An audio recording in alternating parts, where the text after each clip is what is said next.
My name's Eli Howey. I'm a multidisciplinary artist. I'm first and foremost a painter, but because of my involvement with the DIY community, I started doing zines and comics and books. And that ended up branching out to silk screening and printmaking, and then ceramics and sculpture and installation. I really I see other mediums as an opportunity to put my filter, my aesthetic through all these different filters and see there's just like different things you can communicate with different mediums. I'm really inspired by conversation, because I'm a visual person. When people speak, I picture everything that they say. So just like different types of conversation about the topics that I work with. So that's usually like mental health and addiction and gender and identity.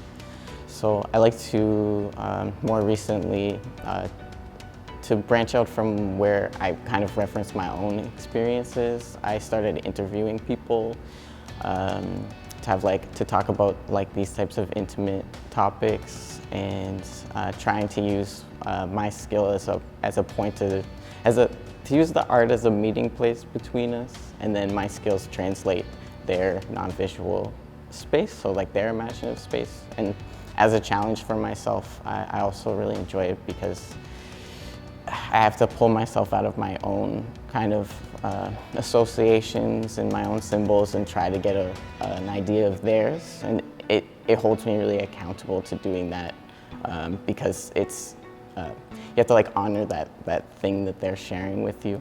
I decided to prioritize art pretty young, maybe when I was 8 or 9. I was really, I didn't feel very challenged inside of institutional learning systems, and while I was still there, I wanted to find a way to challenge myself. So it created a space where I could facilitate my own learning, and because I was technically spending most of my time, at a desk or in a situation where there's a lot of idle time, it was really focused around memorizing and then working from memory. So it was kind of the only way for me to stay focused in that setting, because otherwise I'd be very deep in my imagination. But if I was working with my hands, I could actually take in the information I was learning in school. So I feel like an artist is someone who stands outside of the system and looks at it from a different perspective, and then they have that to offer back to that system and to that culture as in the form of other cultural products, so different artworks. And so it just inadvertently kind of became a part of daily life, and building that criticality and building that way of communicating. What is your favorite snack food? My favorite snack is oranges, so yeah. It's perfect and portable studio snack for me.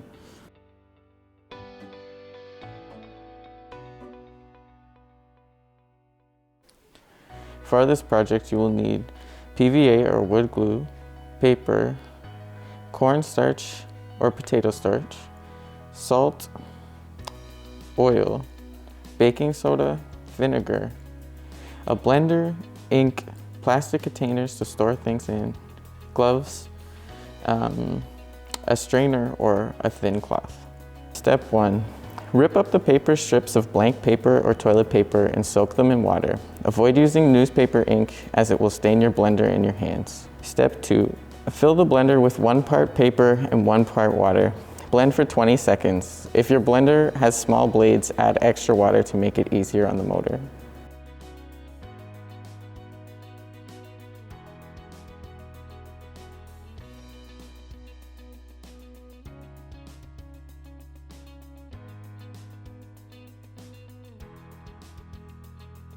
Step 3. Place a straining cloth into a bowl and pour the paper pulp into the bowl.